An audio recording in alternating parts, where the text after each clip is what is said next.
तो मूर्ति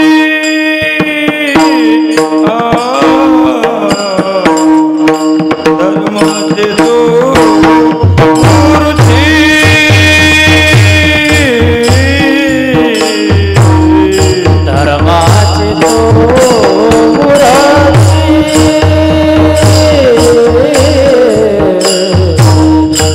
धर्माचे तो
धर्माची तू मूर्ती पाप पुण्य तुझे हाती मज सोडवी दातारा कर्मापासून दुस्तरा करसी अंगीकार तरी काय माझा भार मज सोडवी दातारा कर्मापासून दुस्तरा जीवीच्या जीवना तुका म्हणे नारायणा मज सोडवी दातारा कर्मापासून दुस्तरा पांडुरंगा करू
पांडुरंगा करो प्रथम नमन दुसरे चरण संताचे त्यांच्या कृपेदाने कथेचा विस्तारू बाबाजी सद्गुरु दास तुका ओम नमो ज्ञानेश्वरा करुणा करा दयाळा तुमच्या अनुग्रहाला दलो पावन झालो चराचरी नमो सद्गुरु तुकया ज्ञानदीपा नमो सद्गुरु सच्चिदानंद रूपा नमो सद्गुरु भक्त कल्याण मूर्ती नमो सद्गुरु भास्करा पूर्ण कीर्ती जयांचे केलिया स्मरण होय सकळ विद्येचे अधिकरण तेची वंदो श्रीचरण श्री गुरुचे ते नमस्कार आता ऐके वचन कमळापती माझे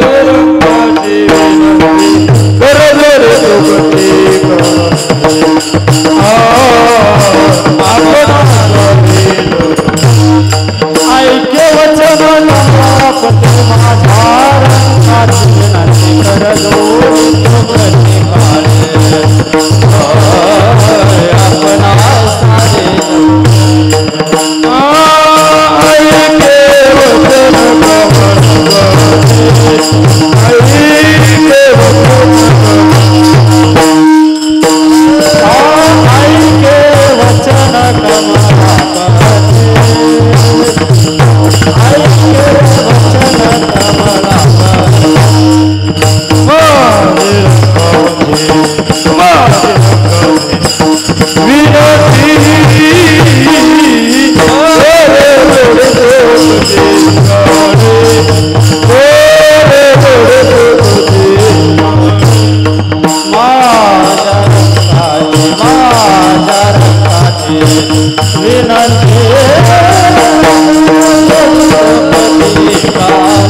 धर्माची तू मूर्ती पाप पुण्य तुझे हाती मज सोडवी दातारा कर्मापासून दुस्तरा प्रस्तुत प्रसंगी सेवेसाठी घेतलेला अभंग जगद्गुरु श्री संत तुकोबाराय यांचा मागणी प्रकरणातील हा महत्त्वाचा अभंग आहे.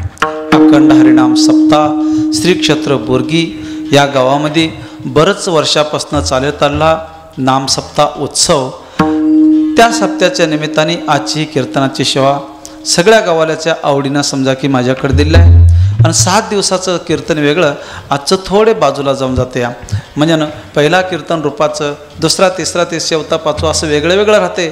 7व्या दिवशी कीर्तन म्हणजे भगवान परमात्माला 7 दिवस काही सेवा केलेलं मागून घ्यायचं राहते.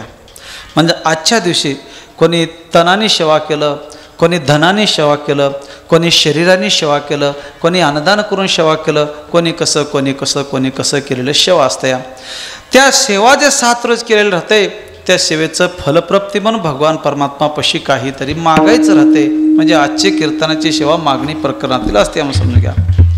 या कीर्तनासाठी लाभलेले सगळे गावातील भाविक भक्त तसंच तुमच्या गावचे वैभव किंवा भूषण इकडे बालो महाराज गायक तसंच त्यांचे वडील बंधू मारुती आणि तसंच समजा की वाजण्यासाठी आपल्या तेलंगणामध्ये सुप्रसिद्ध असेल ते आपले मोगलप्पा गरडेगाव समजा या सगळ्याच्या सहायतेनं गावकाळी टाळकरी मारकाळी सगळे श्रोते मंडळीला नमन करून आजच्या कथेचं समजा आरंभ करतो.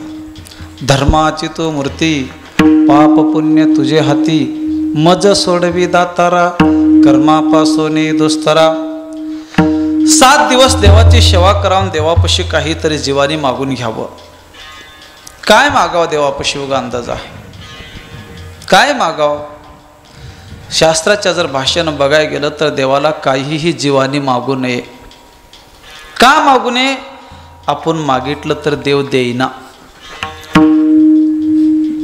कितीही देवाची भक्ती कराव कितीही देवाची सेवा कराव देवाला काही मागू नये आणि देवाला आपलं काही घराणं सांगू नये.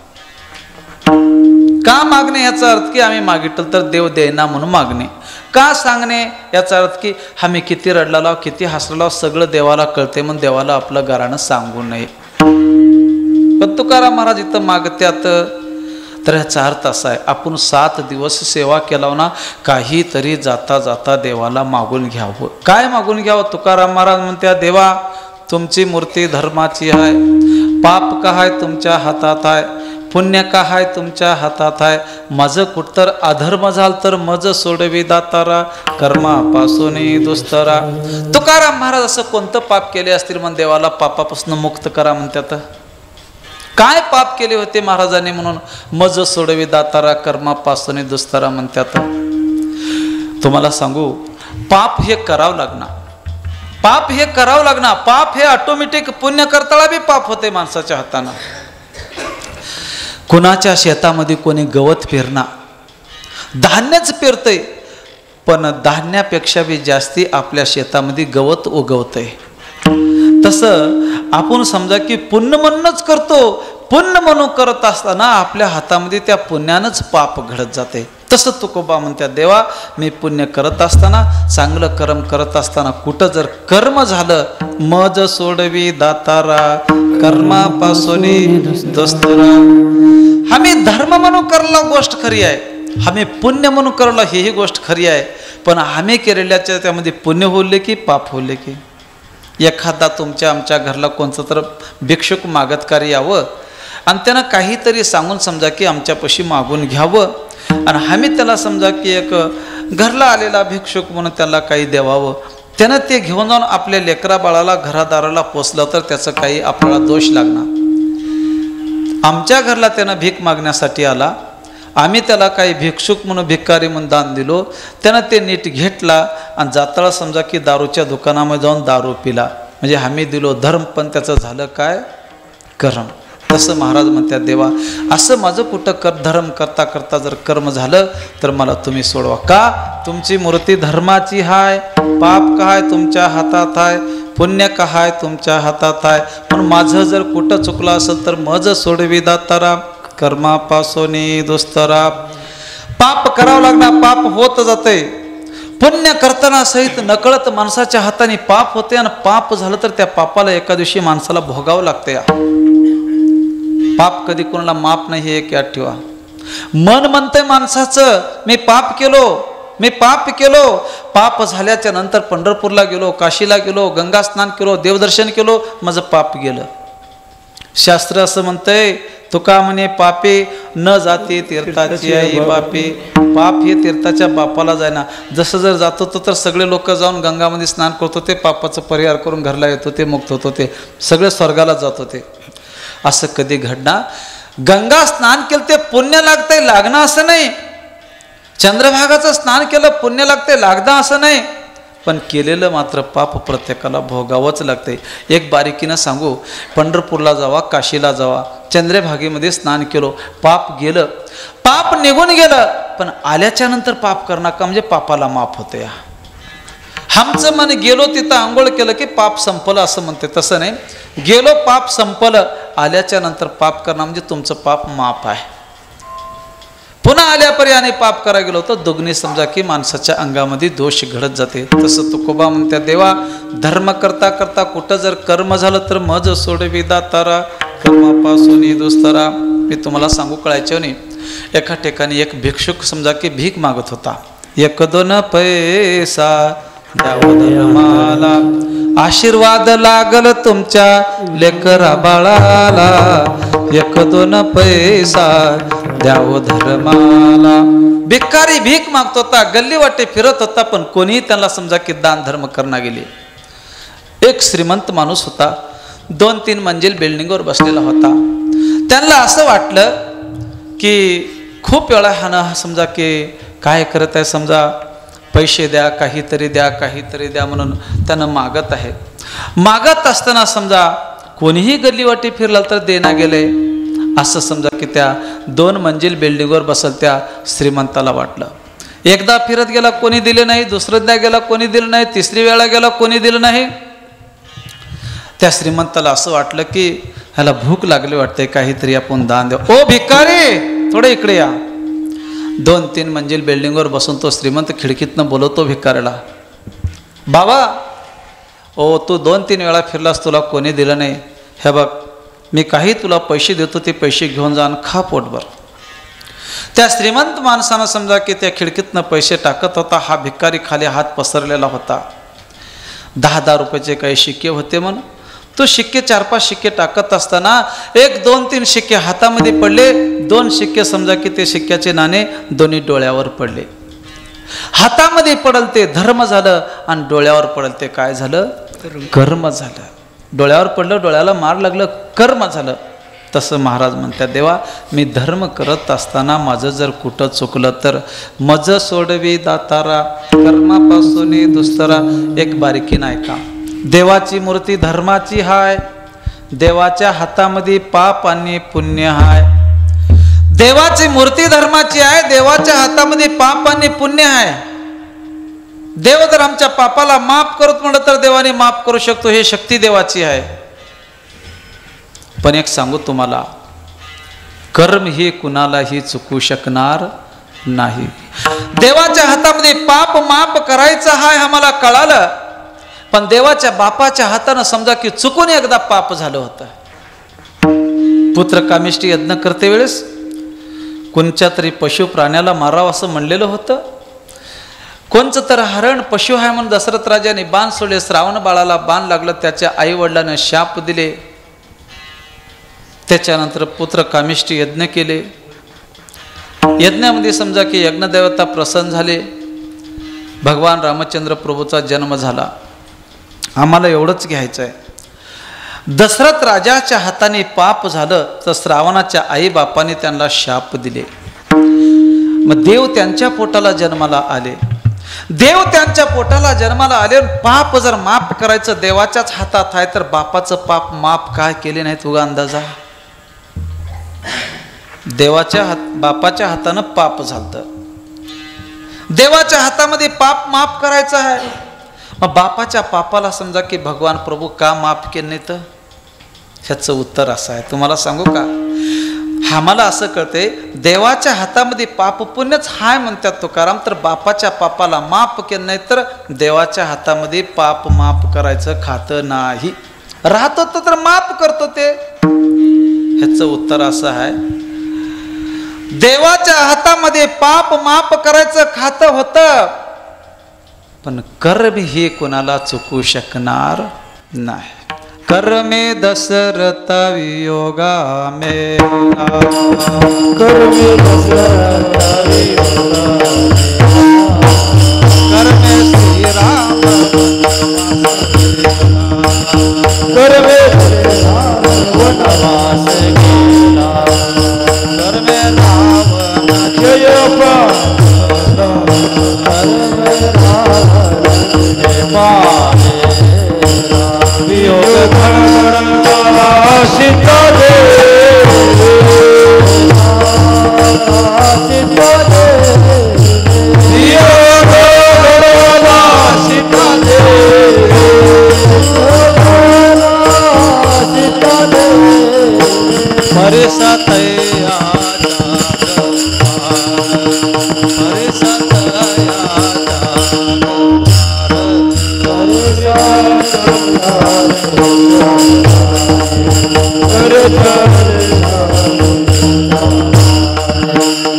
घर में दशरथ मेला, घर में श्री राम वनवास गेला, घर में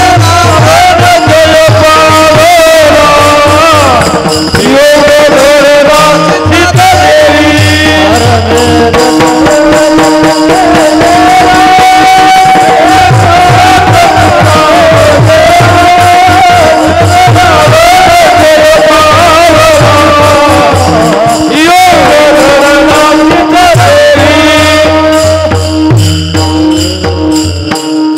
माऊली वर्णन करतात आणि तुकोबा वर्णन करतात. तुकाराम महाराज म्हणतात, देवा पाप पुण्य तुझे हाती, पाप पुण्य तुमच्या हातात, तुकोबा राय म्हणतात.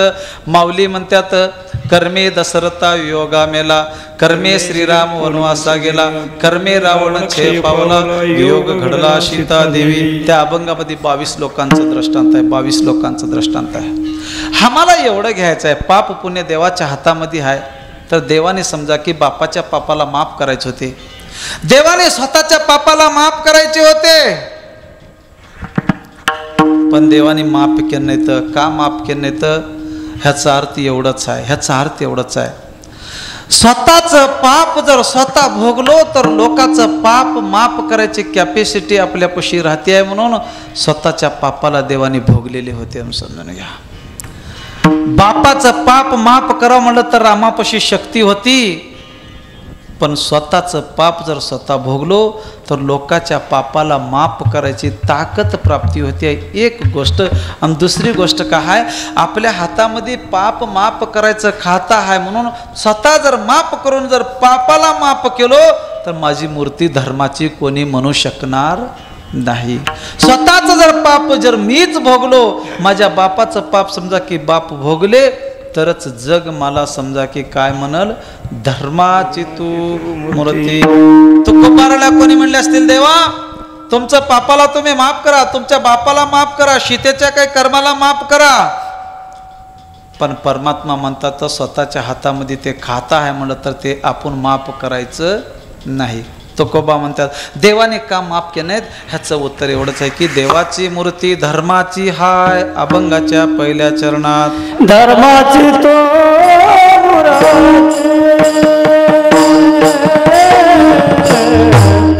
धर्माची तो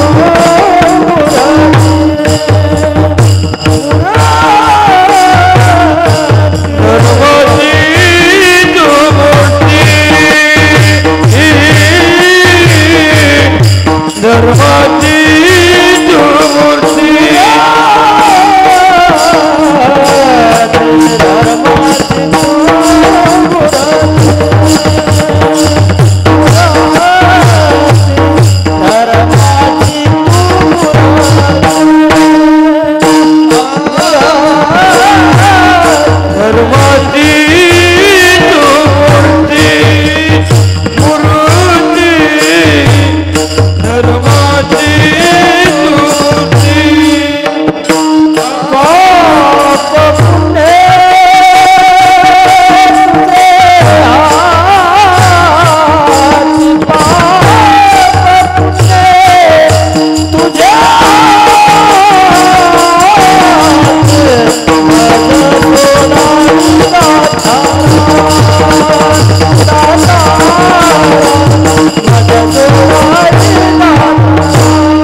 मूर्ती तुमची मूर्ती धर्माची हाय.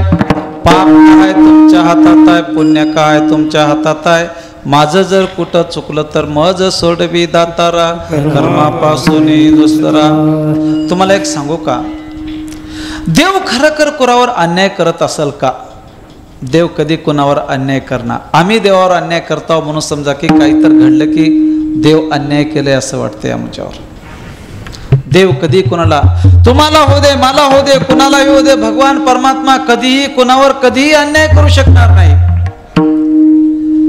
देवाने आम्हाला काय कमी केले हे तर सांगा. देवाने आम्हाला काय कमी केले हे तर सांगा.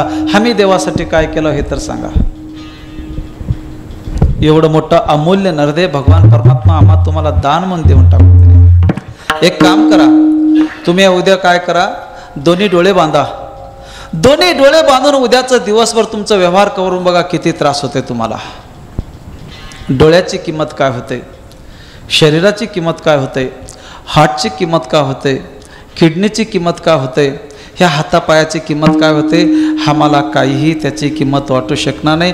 पण भगवान परमात्मा काही न घेता आम्हाला दान देऊन टाकून दिले. आता का काहीतरी घेतलं त्याच्या मोबदल्यामध्ये? डोळे दिले, हात दिले, पाय दिले, कान दिले, एवढं सगळं दिले, देता देता घर दिले, शेत दिले, बुद्धी दिले, देवाने काय काय दिलं नाही तर सगळंच दिले. आम्ही देवासाठी काय काय केलं हे तर सांगा. कशासाठी दिल्यात त्याने? जेने हा जीव दिला दान, जेने हा जीव दिला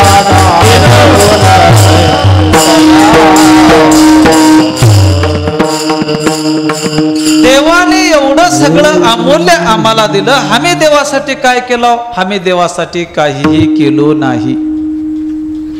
देव तुम्हाला बघतो, देव मला बघतो, किती करते, कसं करते सगळंच बघतो. बघून बघून बघून बघून शेवटच्या दिवशी हे काहीच कामाचं नाही म्हणून कोणची तर मोठी बिमारी दिली की तेव्हा आम्ही म्हणतो देव आमच्यावर लय अन्याय केले हो. कुण्या रोजी म्हणतो? ज्या रोजी झटका आलं, ज्या रोजी लकवा हाणलं, ज्या रोजी आतरणात पडलं, मोठे मोठे बिमाऱ्या चालू झालं की देव आमच्यावर लय अन्याय केले हो. देव तुझ्यावर बक्कळ न्याय केलं तर तू देवासाठी काय केलास हे तर सांग मला. काय कमी केले तुला देवाने? काय कमी केले देवाने? आईच्या पोटामध्ये जेव्हा तू होतास तुझ्यासाठी तुझ्या आईच्या स्तनामध्ये भगवान परमात्मा दूध वाढवित होते. बाळा दुधा कोण करीते उत्पत्ती? कारणा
तुझ्यासाठी सर्वच केले, तू देवासाठी काही केलं नाहीस.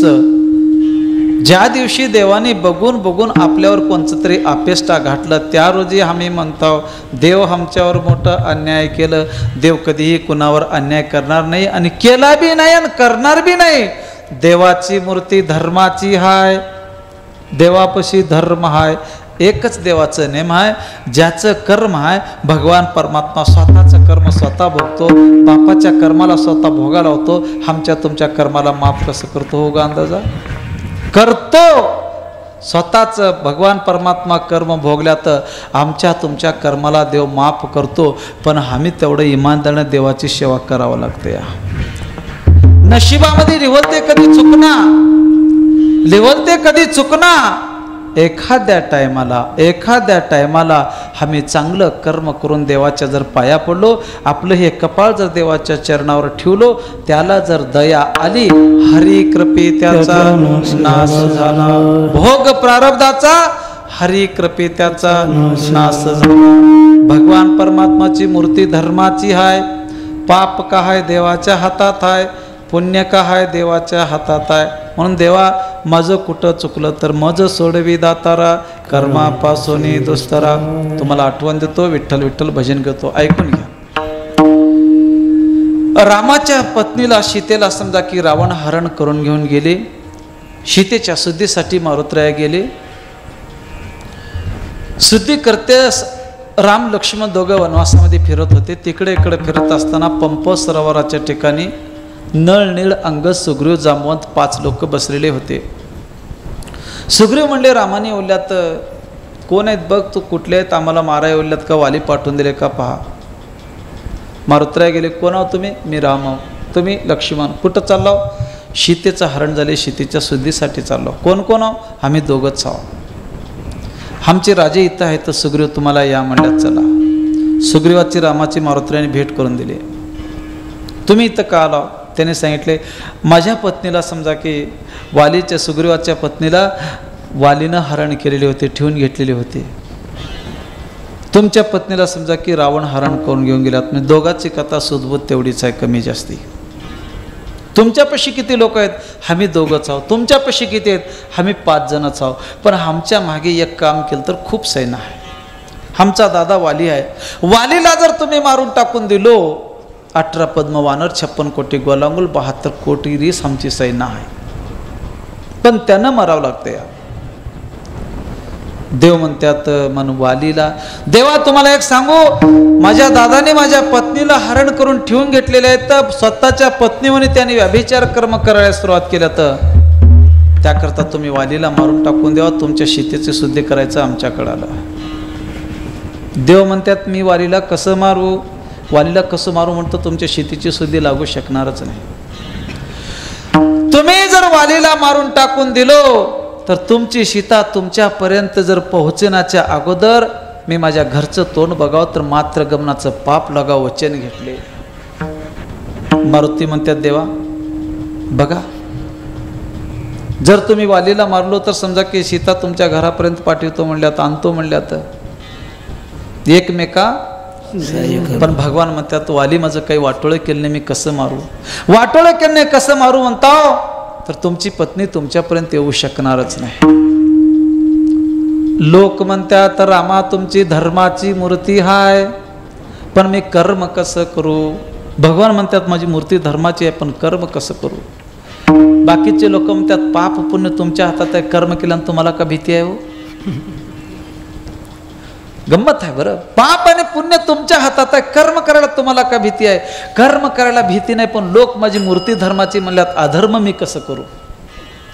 लोक माझी मूर्ती धर्माची म्हणतात, मी अधर्म कसं करू.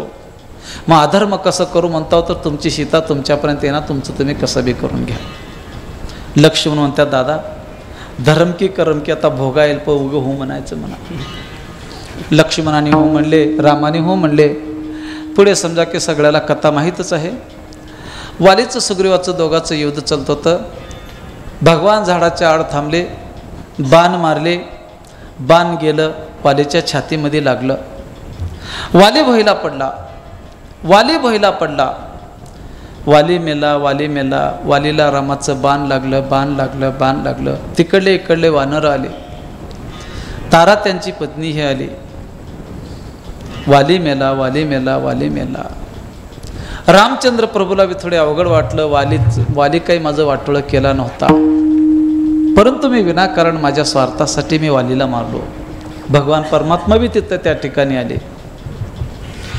आता वालीचा जीव जातो तर वाली हसत हसत प्राण सोडत होता. भगवान श्री रामचंद्र प्रभूला बघितल्या बघितल्या वालीचे दोन्ही डोळे भरून पाणी आले. वाली रडताना भगवान रामचंद्र प्रभू हसले. वाली अरे आत्तापर्यंत बहादूर म्हणून जगलास आणि मरायच्या टाइमला रडत मरलास. वाली म्हणतो देवा माझं जीव चालले म्हणून मी रडत रडत मरणा गेला. ज्याला धर्माची मूर्ती म्हणतात तो परमात्मा अधर्म केला म्हणून माझ्या डोळ्याला पाणी येऊले. धर्म रक्षावया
ज्यानं धर्माचे रक्षण करण्यासाठी अवतार धारण करतो, ज्याच्या मूर्तीला लोक धर्माची मूर्ती म्हणतात, तो परमात्मा कर्म केला. धर्म कुठं राहिलं म्हणून माझ्या डोळ्याला पाणी ओले म्हणले वाली. खरं बोललं की भगवंताला किती चर केला असेल गा अंदाजा. ते देव होते. वाली मी अधर्म केलं नाही, मी अधर्म केलं नाही. तू तुझ्या लहान भावाच्या बायकोला स्वतःच्या पत्नीवनी वागायला सुरुवात केलास. वडील भावाची बायको लहान भावाला माई समान होते आणि लहान भावाची बायको वडील भावाला बहिणीच्या प्रमाणे होते. मग तू लहान भावाच्या बायकोला व्याभिचार कर्म केलास. ह्या पापाचा दोष तुला ठेवून मी मारायला सुरुवात केला. बहिणी संगत वाईट कर्म केले, ते दोष लागले म्हणून मी तुला मारायला सुरुवात केला. वाली म्हणतो देवा मी अधर्म केलो. होय. तितक्यामध्ये तारा आली. तारा म्हणजे वालीची पत्नी आली. रामा, भगवंता, माझ्या नवऱ्याने तुमचं काय वाटोळं केलं तर माझ्या नवऱ्याला तुम्ही मारला. एवढंच की त्या वानर लोकांनी एवढंच म्हणले असतील, वालीला जर मारून टाकून दिलं तर तुमची पत्नी तुमच्यापर्यंत आणून देतो, एवढंच म्हणल्याकरता मारलो ना. माझ्या नवऱ्याने तुमचं काय वाटोळ केलं हे तर सांगा. तुमची मूर्ती धर्माची म्हणतात देवा. पाप पुण्य तुमच्या हातात आहे म्हणून हे कर्म केलो का तुम्ही. तारा म्हणते देवा पाप पुण्य जर तुमच्या हातामध्ये बी जर असलं, कर्म हे देवाला सहित चुकू शकणार. देवा याद करा तुमची बायको कुठं ना कुठं जिवंत आहे. तुम्हाला एवढं तकलीफ होले. आज माझा नवरा मरून चाललाय, मला किती त्रास होत असेल. तुका म्हणे कर्म रे का प्रमाण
धर्माची रेषा ब्रह्मादिक देवाला चुकू शकले नाही आणि चुकणार बी नाही. भगवंता मूर्ती तुमची धर्माची आहे, पाप पुण्य तुमच्या हातामध्ये आहे. तुमचं माझ्या नवऱ्याने काही वाटोळ न करता माझ्या नवऱ्याला तुम्ही विनाकारण मारलो. पण एक याद ठेवा देवा, एक याद, पाप आणि पुण्य माफ करायचं तुमच्या हातामध्ये असेल, पण केलेलं कर्म मात्र तुम्हाला असे चुकू शकणार.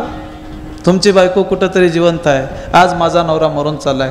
तुमची बायको जिवंत असताना तुम्हाला एवढा त्रास होले, माझा नवरा मरून जात असताना मला किती त्रास होत असेल. तुम्हा दोघा नवरा बायकोचं प्रेम असल्याने आम्हा दोघा नवरा बायकोचं प्रेम असेल. एक याद ठेवा भगवान, एक याद ठेवा, जर तुमची मूर्ती धर्माचीच आहे, हे केलेलं कर्म तुम्ही भोगावंच लागल. विनाकारण माझ्या नवऱ्याला मारून टाकून हा दोघा पती पत्नीला दूर केला नाही. भविष्यामध्ये हे कर्म तुम्हाला समजा की विनाकारण तुमची सीता तुमच्यापासून कारण नसताना दूर निघून जायला सत्तारेने शाप दिली. पुढे रावण समजा की मारले, रावणासंगत युद्ध झालं, रावणाला मारून टाकून दिले. सीता आईला घेऊन आले.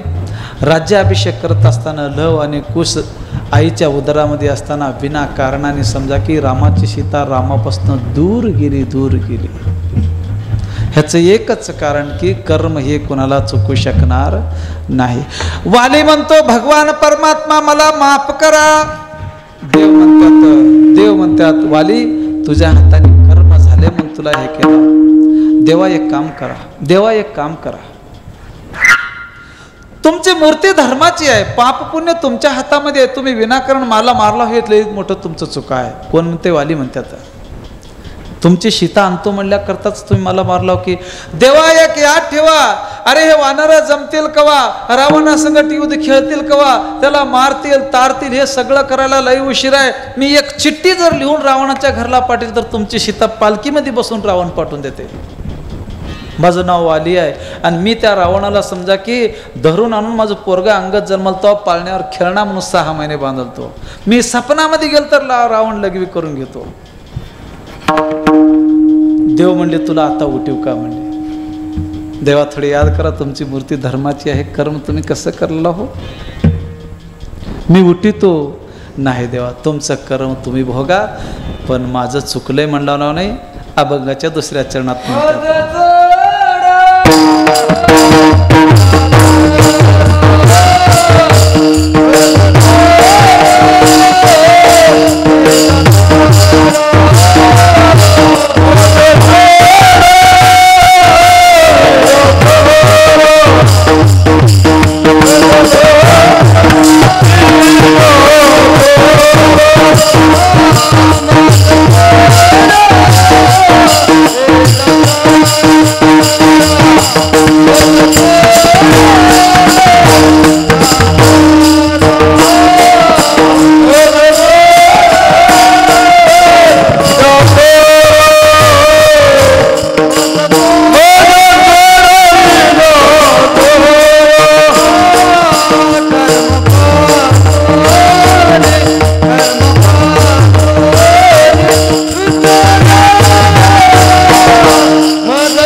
मूर्ती धर्माची आहे म्हणून माझ्या हाताने कर्म झालं म्हणून तुम्ही मारलो, मला तुम्ही माफ करा. मज सोडवी दातारा कर्मापासून दुस्तरा. तुम्ही माफ करा म्हणलं तर पाप पापाला माफ करायचं खातं तुमच्या हातात नाही. धर्माची तू मूर्ती पाप पुण्य तुझ्या हाती मज सोडवी दातारा कर्मापासून दुस्तरा. किती का मोठं पाप राहणार तुम्ही जर अंगीकार केलो करशी अंगीकार तरी काय माझा भार सोडवी दातारा कर्मापासून दुस्तरा. जीवीच्या जीवना तुका म्हणे नारायणा मज सोडवी दातारा कर्मापासून दुस्तरा.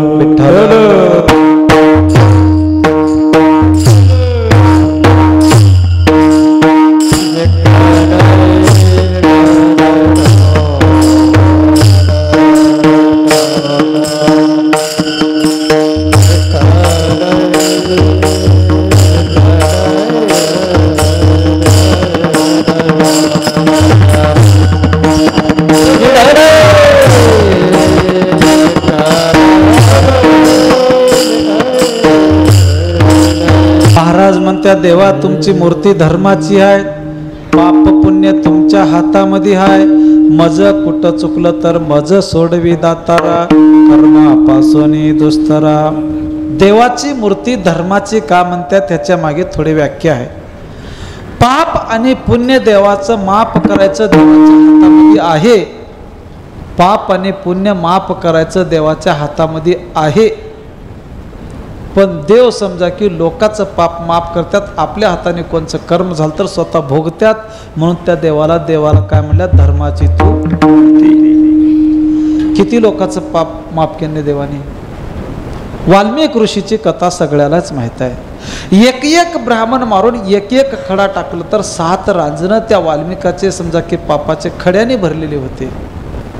पण त्या वाल्मिकाने उपराटे नाम बोलले, मरा मरा म्हणले. देवाला दया आली, देवानी वाल्मिकाच्या पापाला माफ करून टाकून दिले. अजामेळा नावाचा ब्राह्मण होता, जार कर्म वाईट कर्म करत होता. मरायच्या टाइमला फक्त नारायण असं म्हणल्या परी काय झालं, त्यासाठी विमान पाठविले. वेश्या गणिका जीवनभर वाईट कर्म केली होती, गणिका नावाची स्त्री. पण जीव जायच्या टाइमला फक्त राघवा म्हणलं तर तिच्या सगळ्या पापाला माफ केले. म्हणून तुकोबा म्हणत्या देवा पाप पुण्य तुझे हाती. तू जर त्या पापाला अंगीकार केला तर तुझं मला माझ्या पापाचं तुला ओझं होणार नाही. पाप आणि पुण्य एवढ्या लोकांचं नाही, अनेक लोकांचं माफ केले म्हणून देवाच्या हातामध्ये पाप पुण्य आहे.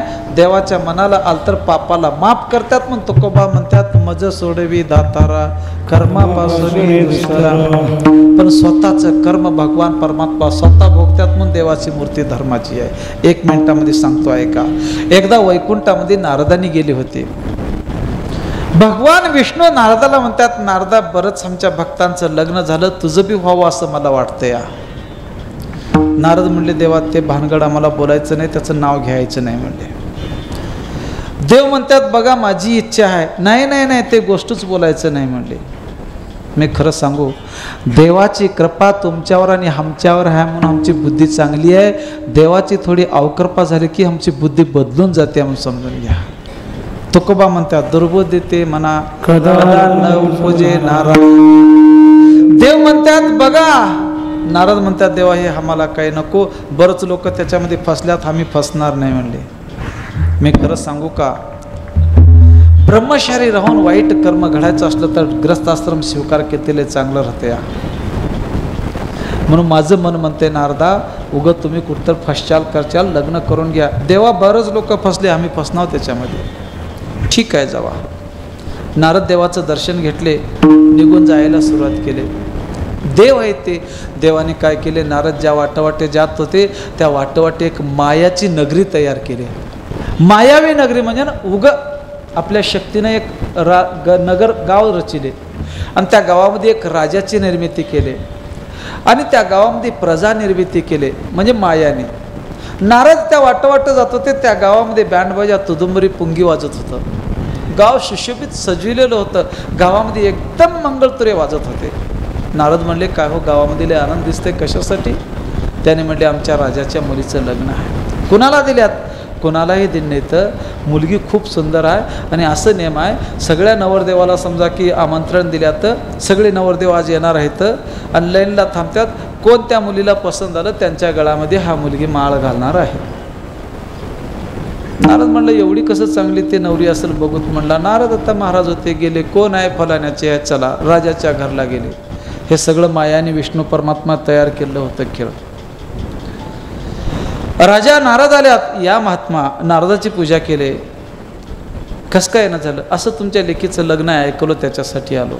बाई ये महाराजचं दर्शन घे. नवरीला बोलिले. नवरीला बघितल्या मोहित व्हायची आणि सुंदर नवरी होती. नारद नवरीला बघितले, मला देव वैकुंठाला गेलतो, लग्न करून घेतलं तर बरं होतं. नारदा म्हणले होते एवढी चांगली तर बायको मिळणार.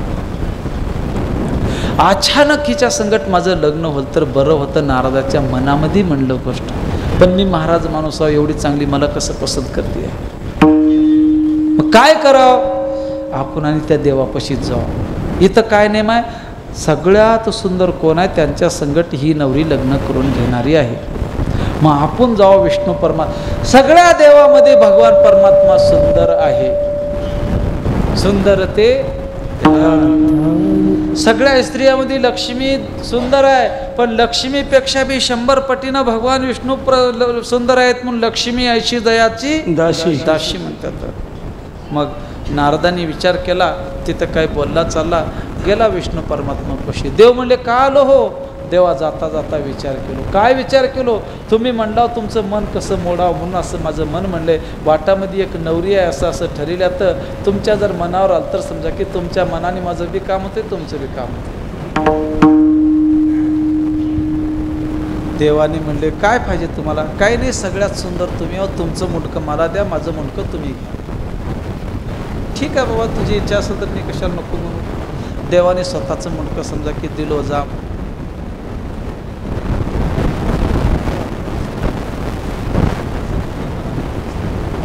नारदाला दिसणारे समजा की माझं मुंडकं पण देवाने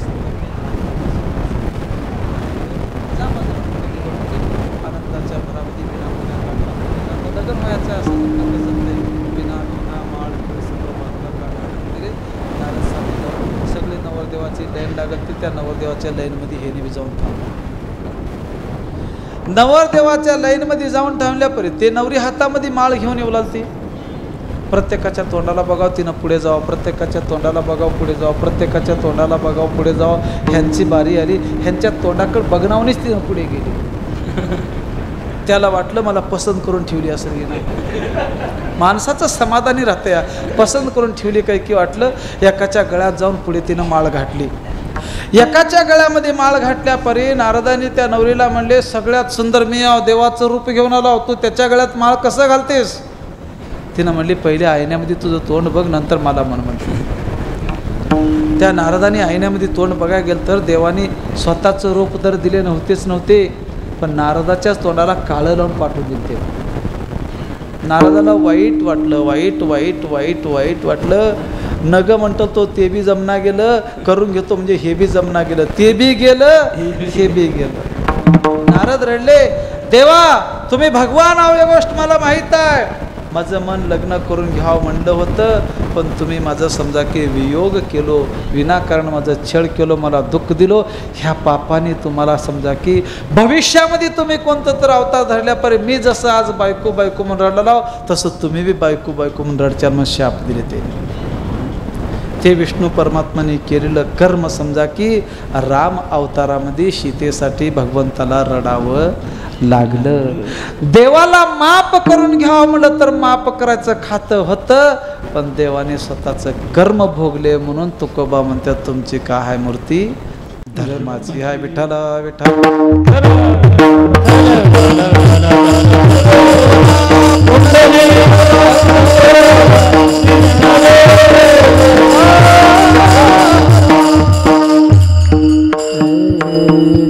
देवाच्या हातामध्ये पाप पुण्य माफ करायचं खातं असताना स्वतःचं कुठं चुका झालं तर देव स्वतःचं पाप स्वतः भोगतो. म्हणून देवाची मूर्ती कशाची आहे. देवा तुमची मूर्ती धर्माची आहे, पाप पुण्य तुमच्या हातात आहे. माझं जर कुठं चुकलं तर माझं सोडवी दातारा कर्मापासून दुसरा.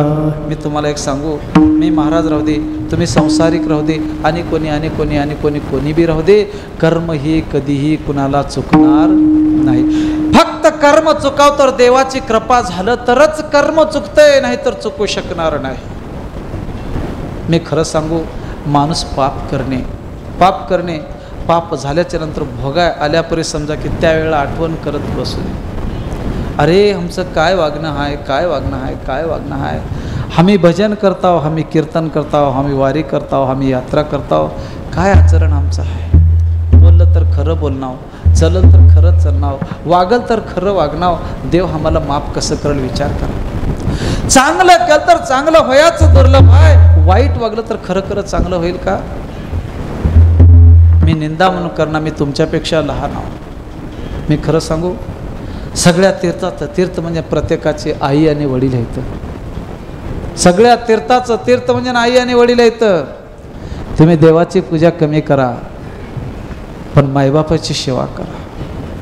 आम्ही किती श्रीमंत राहू दे, आमची किंमत कितीही मोठी राहू दे, आमचे 1000 लोक जर पाया पडू दे, आमची आई आमच्या समोर जर डोळे भरून पाणी आली तर आमच्या किमतीला धिक्कार आहे.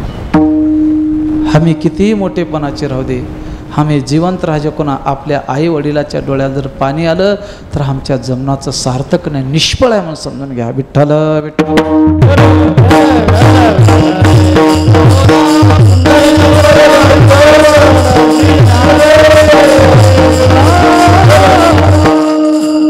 महाराज म्हणतात पहिले धर्माने कर्म करा. धर्माने जर कर्म केलो तर देव आमच्या पापाला निश्चितपणे माफ करतो. अरे आम्ही भजन करताव, कीर्तन करताव, सगळंच करताव, अधर्माने वागताव. ज्या रोजी अधर्माने वागलं भगवान परमात्मा अवकृपा केलं की आम्ही त्या रोजी रडत बसताव. मी सांगू तुम्हाला, माझं परमार्थ जर चाललं भराटा तर मी पापाचा विचार करणार. तुमचा संसार जर भराटा चालला तर तुम्ही पाप होईल याचा विचार करणार.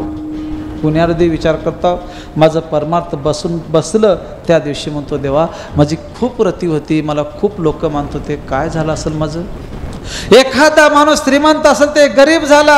अरे गरीब झाला तर झाला, त्याला नाही ते बिमारी आला, आतरणामध्ये पडला. एक दिवस होतं त्यानं जर डोळे फाडलं तर गाव थर कापत होतं. एक दिवस आले त्यानं आरोळी मारलं तर त्याच्याजवळ कोणी येईना. ज्याचं दिवस चांगलं होतं तेव्हा त्यानं पापाचा विचार केले, आज बसल तेव्हा विचार करते काय मी चुकलो गा मागे.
आपलं कर्म फुटलं त्या रोजी समजा की मी काय चुकलो असं.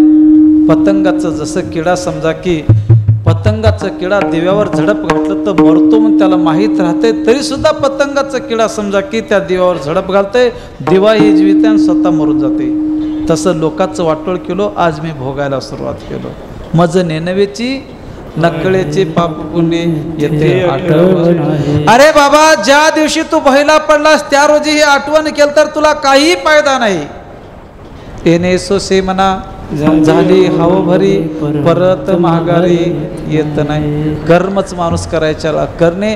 ज्या दिवशी आपल्याला भोगायला आलं त्या दिवशी आठवण करत बसत तर त्याचा काही फायदा नाही. विठ्ठल विठ्ठल.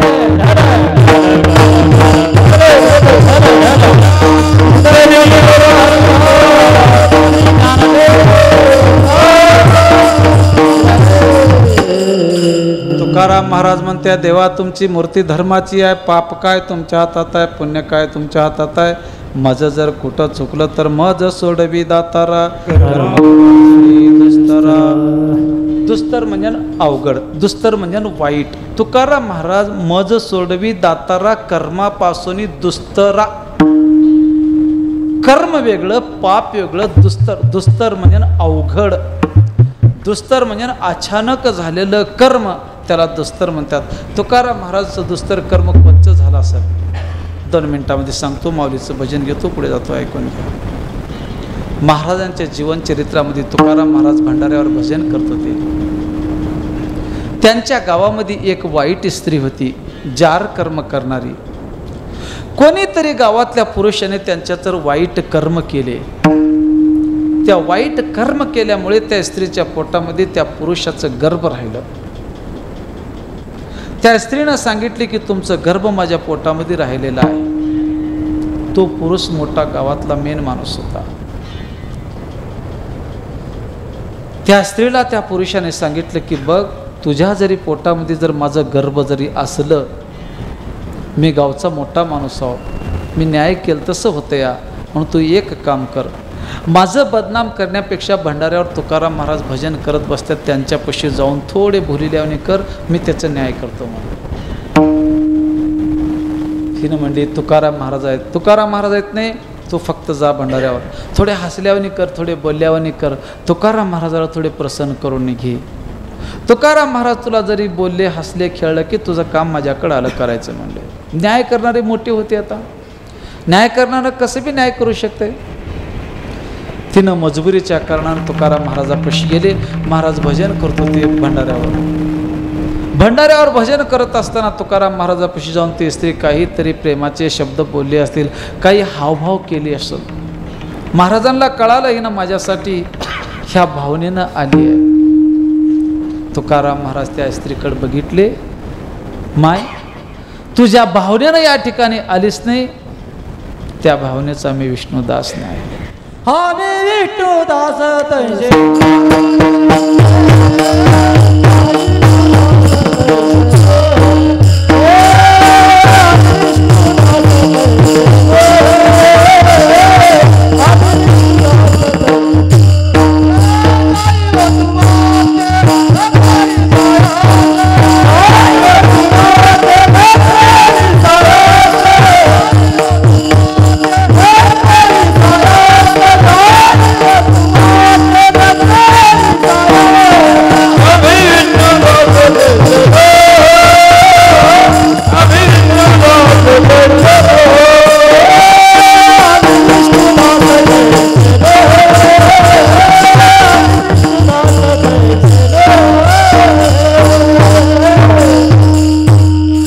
जाईव माते नकरी सायास आम्ही विष्णुदास तैशे नोहे. माय म्हणल्या परी तिची छाती धड केली. पुन्हा तिनं वापस गेली. त्या मोठ्या पुरुषाला सांगितले असेल की तुकाराम महाराजापाशी तुम्ही सांगितल्याने मी गेलो, तसा हावभाव केलो, पण त्यांनी माय म्हणून माझे पाय धरले. त्या पुरुषाने सांगितलं आता माय म्हणून पाय धरतात नाही, जा उद्या विहिरीमध्ये पडून तुझा प्राण दे जा. ती स्त्री मजबूर झाली.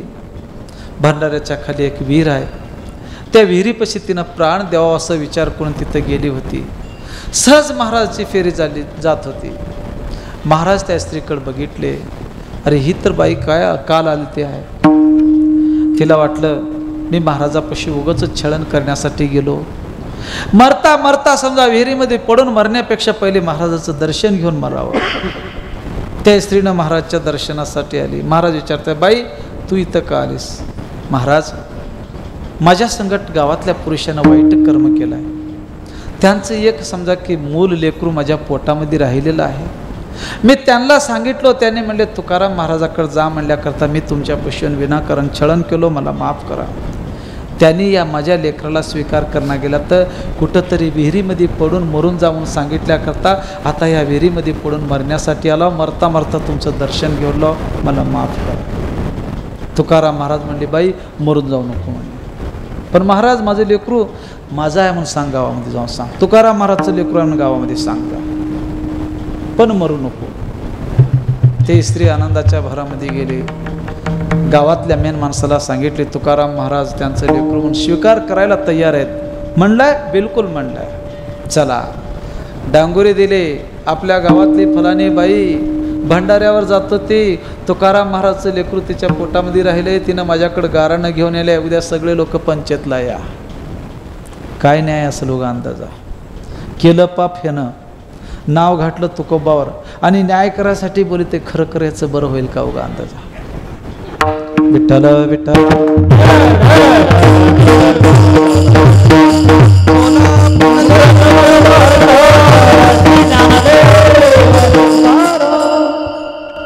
चला लोकाला असले गोष्टी म्हणलं की तर लोक कीर्तनला ये म्हणलं की लय कमी राहतात. तसलं काय तर राहावं बघा, जागा पुरते का. कीर्तनला म्हणलं की बघा लई अवघड जाते. आणि तसलं काय तर असलं की बघा तुरमंडी किती राहते. लोक सगळे गावातले लोक जमले बाबा. तुकाराम महाराज असं केल्यात म्हणून थोडे विचार करावं. थोडे अरे किती मूर्ख लोक असतील.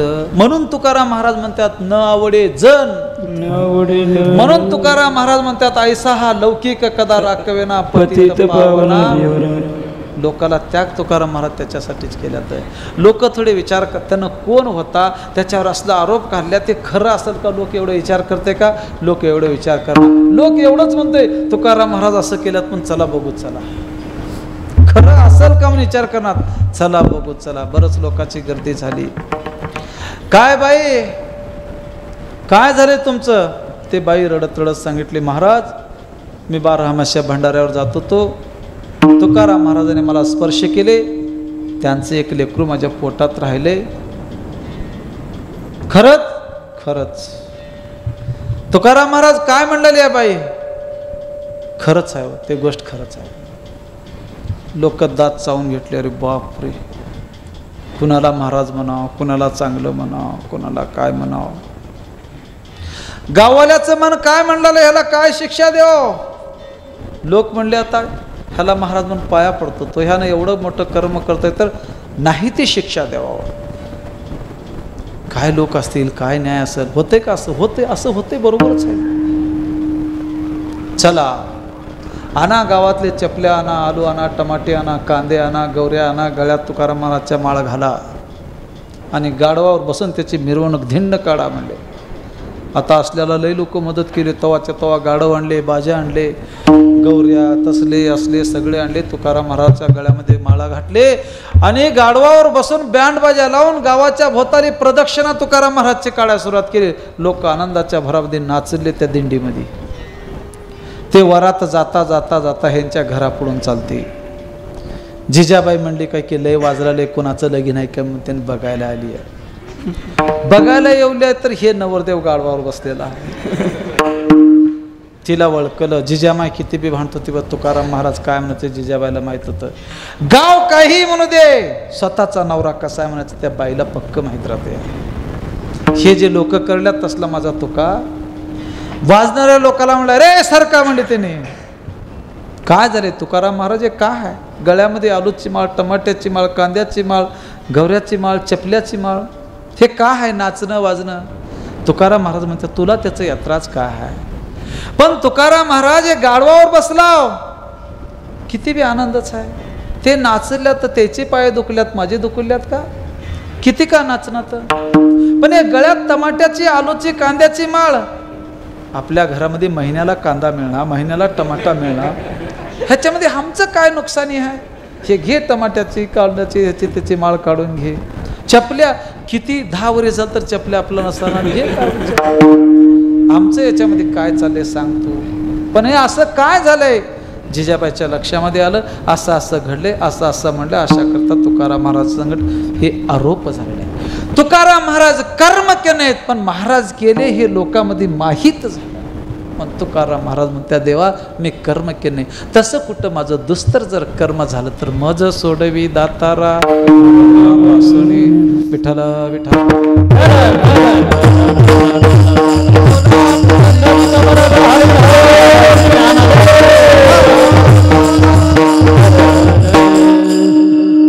कीर्तन संपितो 5 मिनिटांमध्ये. एक अर्थ एकीकडं, दुसरं अर्थ एकीकडं.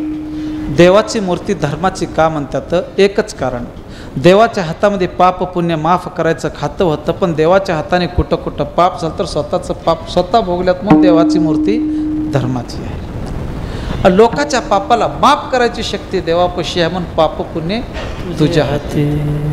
अनेक तुकोबा म्हणतात. दुसरं गोष्ट तुम्हाला सांगू, देवाच्या मनाला आलं तर पापाला माफ करते. देवाच्या मनाला येणा गेलं तर समजा की देव पुण्याला बी कवा कवा पाप. देवापाशी तुकोबाराया प्रार्थना करायची एकच कारण, देवा तुमच्या मनाला आलं तर पापाला माफ करता, तुमच्या मनाला येणा गेलं तर कवा कवा पुण्यवंताला बी पाताळ लोकांना पुण्यवंत पाताळी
आठवण आलं. महाराज म्हणतात, देवा तुमच्या मनाला आलं तर पापाला माफ करता, तुमच्या मनाला येणा गेलं तर पुण्यवंताला बी पापामध्ये घालता. म्हणून माझी विनंती तुमच्यापाशी आहे, मज सोडवी.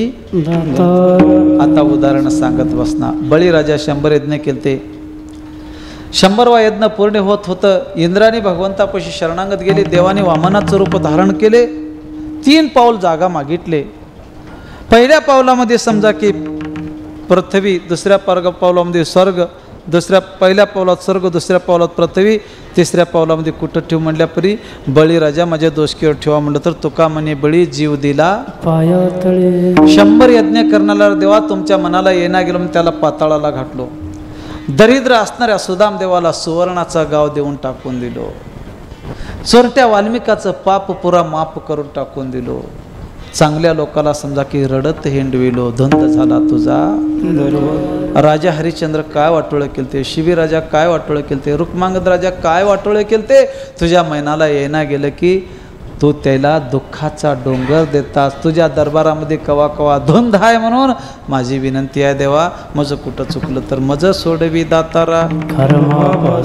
थोडे दृष्टांत आहे का, माऊलीचं भजन घ्या. देव कसं करतोय. शास्त्रामध्ये 5 पतिव्रता आहेत. तुम्हाला माहित आहे का?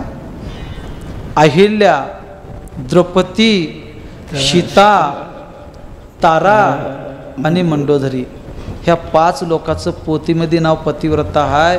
पण ह्यांच्यापेक्षा चांगले बरंच लोक होतं, पण त्यांचं नाव पोथीमध्येच घेतलं नाही. एक बाई असं होती, स्वैरिक झाल्या झाल्या डोळ्याला पट्टी बांधली. तिचं नाव काय होतं? गंधर्वी. तिचं नाव पोथीमध्ये पतिव्रता नाही. एक बाई असं होती, नवरा मेले, नवरा मेल्याच्या नंतर स्वतःच्या भक्तीच्या बलावर नवऱ्याला उठविले. तिचं नाव काय होतं? नवरा मरून गेल्या परी भक्तीच्या शक्तीनं मेलत्या नवऱ्याला उठविली. तिचं नाव काय होतं? सावित्री. सावित्री सावित्री. एक बाई असं होती, देव सत्व हरण करायला तेव्हा स्वतःचे कपडे काढून टाकून देऊन विवस्त्र अवस्थेमध्ये समजा देवाला नग्न अवस्थेमध्ये भोजन वाढले. त्यांचं नाव काय होतं? पण त्या लोकांचं नाव पोथीमध्ये पतिव्रता म्हणून देवाने लिहिले. कुणाचं नाव लिहिलं? तर अहिल्या. अहिल्याबाईची कथा माहीत आहे? कथा सगळ्याला माहीत आहे. अहिल्या गौतमाची पत्नी होती. इंद्रदेवाने गौतमाच्या रूपामध्ये अहिल्याला व्याभिचार कर्म केले, वाईट कर्म केले. गौतमाने सराप दिले. सराप दिले. काय म्हणून दिले? अहिल्या आजपासून तू दगड होऊन पडून शाप दिले.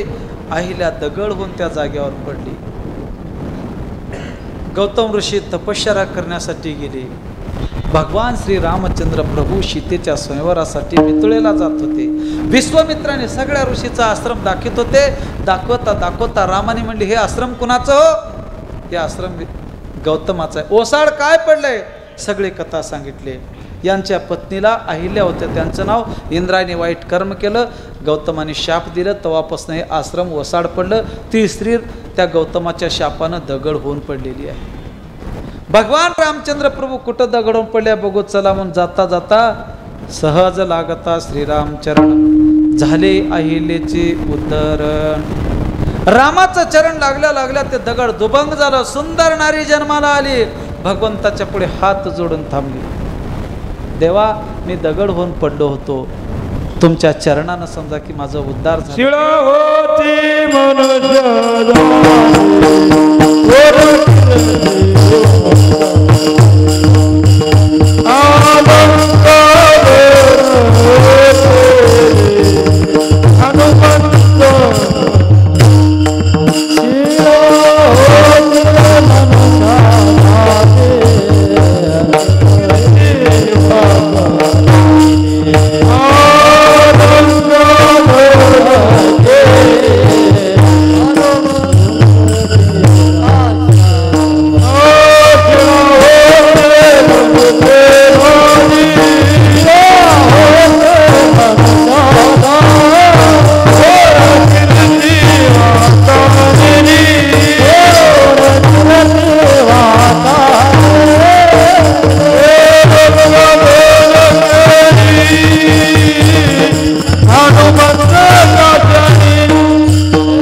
शापानं दगड होऊन पडलेल्या अहिल्याला रामाचं चरण लागलं. दगड दुभंग झालं.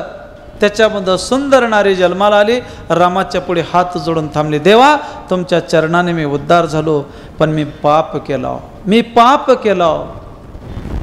देव म्हणतात, माझ्या पायानं तुझं उद्धार झालं नाही, तुझ्या पापाला मी माफ करून टाकून दिलो. का? पाप पुण्य माझ्या हातामध्ये आहे. पाप माफ करायचं. तुझ्या पापाला माफ केलो. देवा, पापाला माफ केलो गोष्ट खरी आहे, पण माझा नवरा मला शाप देऊन सोडून गेलाय. मी कसं करू? कुठं जाऊ आता? राम गौतमाला तुझ्या नवऱ्याला आत्ता बोलितो म्हणले. गौतमाचं स्मरण केले. गौतम ऋषी येऊन थांबले. भगवान म्हणतात, गौतमा, माझ्या पायानं अहिल्याचं उद्धार झाले, तू स्वीकार कर. गौतम म्हणतात, देवा, तिनं पाप केली आहे. देव म्हणतात, पाप माफ करायचं माझ्या हातात आहे, तिच्या पापाला माफ करून टाकून दिलं. देवा, तुम्ही पापाला माफ करता, पण लोक तर हसतात की फलानी बाई असं केली म्हणून. देव म्हणले, लोक कशाला हसतात? पहिली पतिव्रता कोण म्हणलं तर पोथी पुराणामध्ये तुझ्या बायकोचं नाव ठेवतो म्हणले. म्हणून तेव्हापासून आतापर्यंत अहिल्या पहिली पतिव्रता म्हणून लिहिले. तुकोबा म्हणत्या, देवा, तुझ्या मनाला आलं की पापी लोकाला बी चांगलं म्हणतोस, चांगल्या लोकाला वंगळ म्हणतोस. कस का करणास? पण माझं कुठतर चुकलं तर मज सोडवी दातारा कर्मापासून. दोघाचं दृष्टांत सांगतो, माऊलीचं भजन घेतो. हे पहिली पतिव्रता.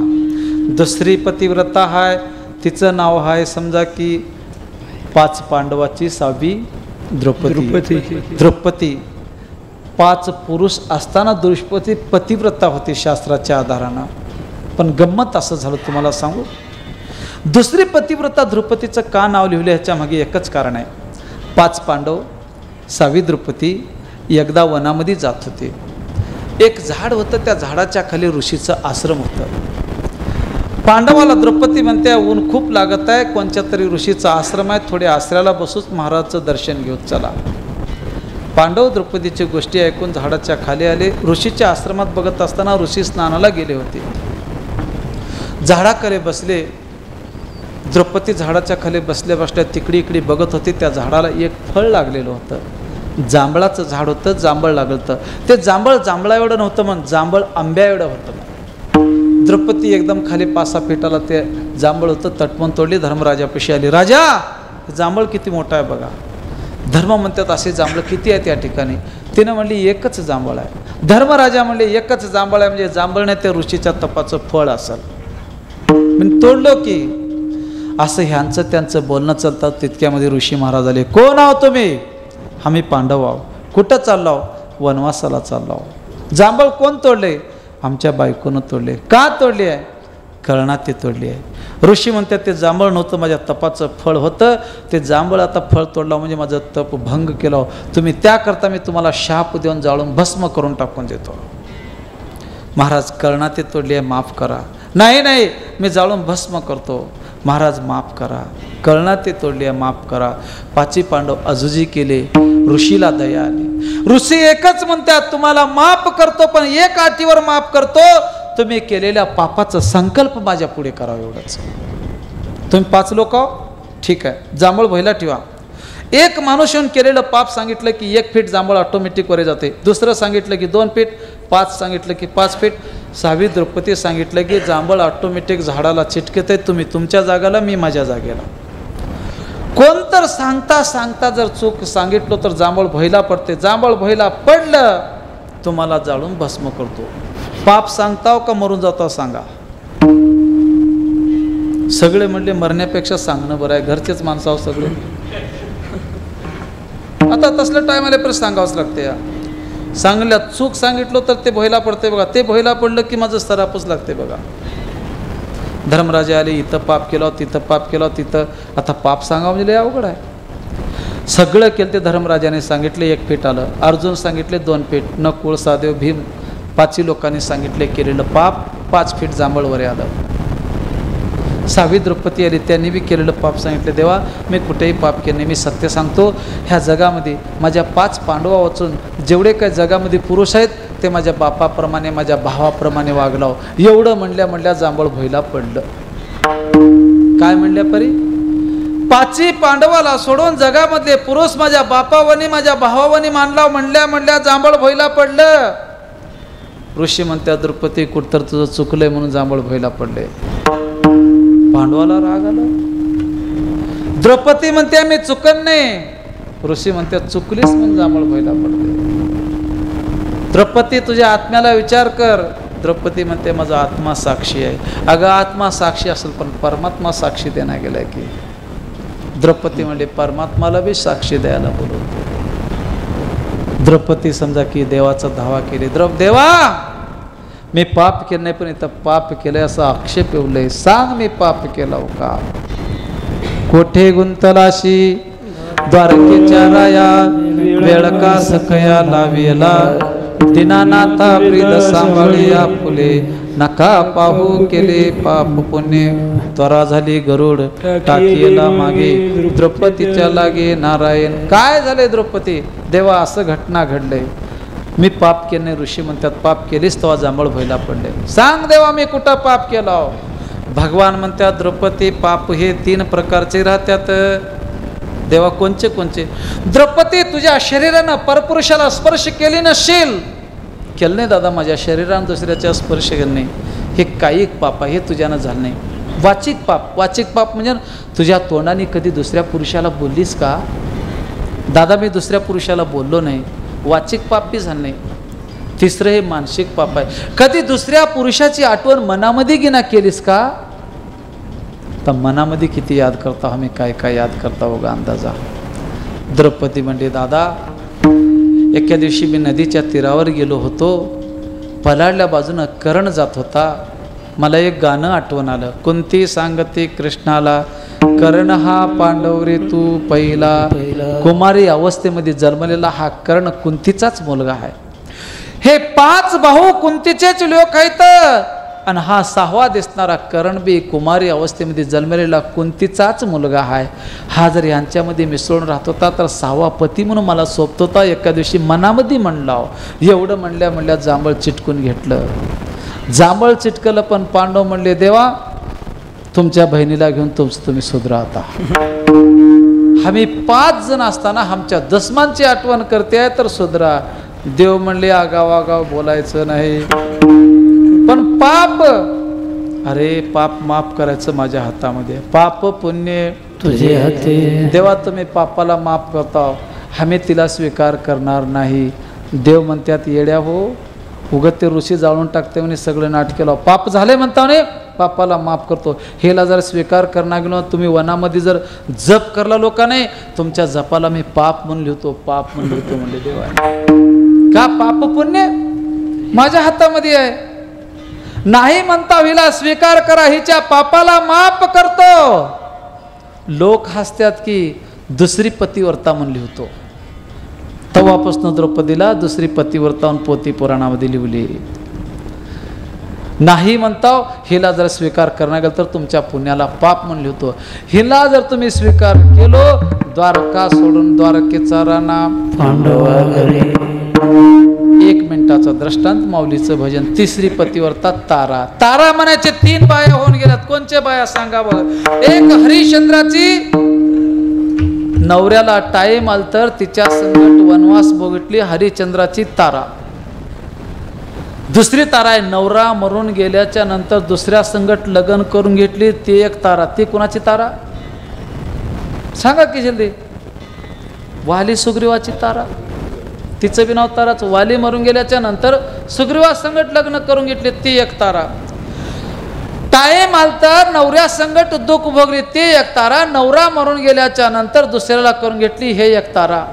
एक बाई असं होती तिचं नाव तारा होतं. नवरा जिवंत होता आणि सगळ्याचा मोठा होता सगळ्यापेक्षा मोठा होता पण परपुरुषा संगत वाईट कर्म करून एक लेकराला जन्म देती तिचं बी नाव ताराच होतं. ते कुणाची तारा होती अंदाजा चुकलाले बघा. नवरा जिवंत होता कळायच्या सांगतो. नवरा जिवंत आहे. नवरा सगळ्यापेक्षा मोठा महाराज आहे. त्या बायकोनं वाईट कर्म करून एका लेकराला जन्म दिली आहे तिचं नाव तारा आहे. ते देव गुरु बृहस्पतीची तारा. तिच्या पोटी चंद्र जन्माला आला. तिथे एक प्रमाण नाही का नारद चुकला चाळा इंद्रपटला बघा चंद्र झाला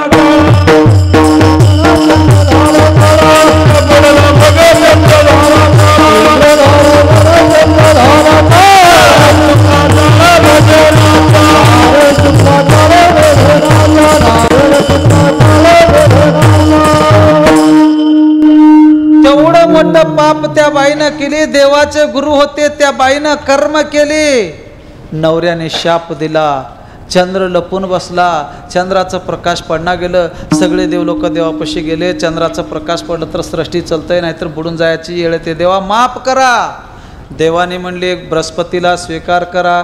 लोक हसतात की पतिव्रता म्हणून लिहितो. पाप झाले की तिच्या पापाला माफ करून टाकून देतो. पाप पुण्य तुझे हाती. आम्हाला एवढंच घ्यायचं आहे. देवाची मूर्ती धर्माची आहे. पाप पुण्य त्याच्या हातात आहे. कवा कवा त्याच्या मनाला आलं तर चांगल्याला वंगळ बी करतो आणि वंगळ्याला एवढे लोक वंगळे होतात तर त्याला चांगलं म्हणला. देवा कस का करणार काय का करणार तुमची मूर्ती धर्माची आहे. माझं कुठं चुकलं तर मज सोडवी दातारा कर्मापासून ज्ञानेश्वर